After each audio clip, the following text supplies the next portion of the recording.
Nabi Khidir sebelum Nabi Muhammad beliau nabi statusnya, tapi setelah muncul lahir Nabi Muhammad SAW, ahli kasyaf memandangnya sebagai sahabat dan umat, meskipun dulu beliau seorang nabi, statusnya sebagai umat. Karena dulu dia nabi, maka sekarang dia dihitung wali. Kenapa? La nabiyya ba'di, tidak ada lagi nabi setelah Nabi Muhammad. Jadi dengan munculnya Nabi Muhammad, jika Nabi Isa turun, nanti pangkatnya bukan pangkat kenabian, pangkatnya umat Nabi Muhammad. Jika Nabi Ilyas muncul, sama. Jika Nabi Khidir zahir, sama. Dia nabi, tapi pangkatnya lagi nggak dipakai, bajunya disimpan. Kenapa? La nabiyya ba'di, tidak ada nabi lagi setelah Nabi Muhammad sallallahu alaihi wasallam. Oleh karena itu, ketika Imam Qushairi, pengarang kitab Ar-Risalah Qushairiyah, mengatakan Khidir bukan nabi, dia benar. Dia melihat secara kasyaf umat Nabi Muhammad. Jika imam yang lain mengatakan beliau seorang nabi, yaitu Imam Nawawi, maka itu juga benar, karena memandang sebelumnya. Dan berbahaya loh kalau Nabi Khidir tidak disebut nabi. Berarti Nabi Musa belajar ilmu ma'rifat kepada wali.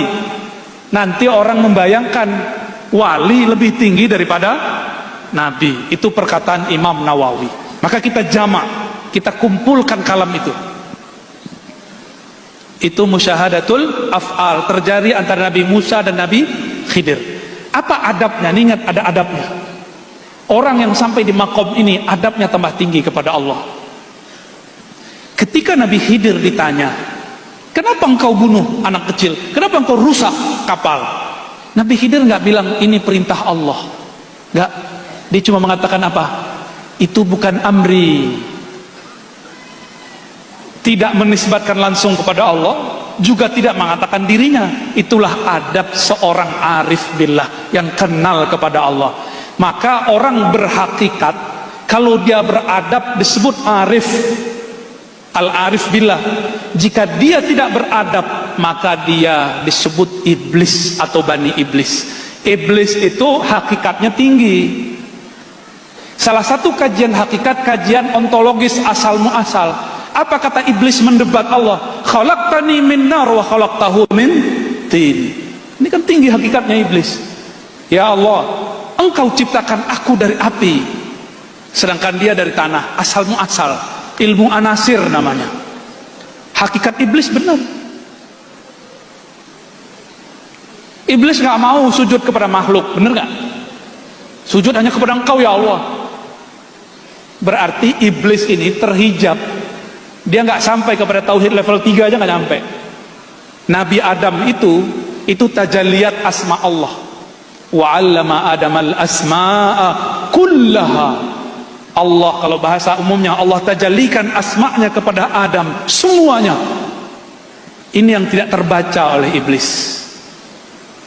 Maka jangan heran orang-orang ahli zikir, ahli kolbu, itu tidak akan dapat dibaca hakikat kolbunya oleh orang-orang yang masih pada tataran-tataran rasio dan intelektual, atau baru baca-baca kitab yang tertulis, belum kitab yang tersirat.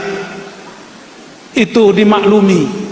Oleh karenanya dalam kitab Qawaidut Tasawuf karya Maulana Al-Imam Zarruq Asy-Syadzili, apa kata beliau?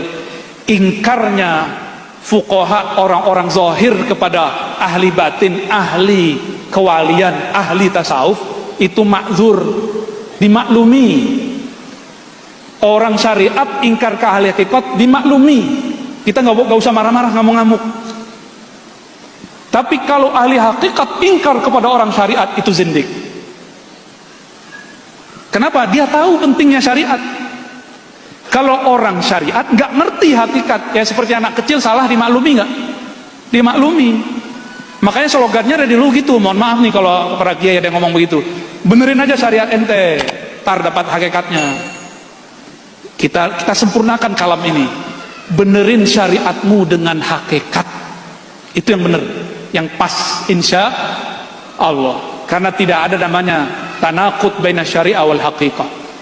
Disinilah pentingnya adab. Sayyidina Al-Khadir Balia ibn Mulkan Abul Abbas alaihi salam tidak menyalahkan Allah.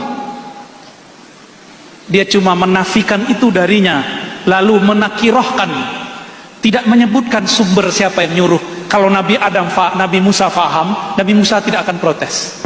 Ternyata Nabi Musa mulai faham.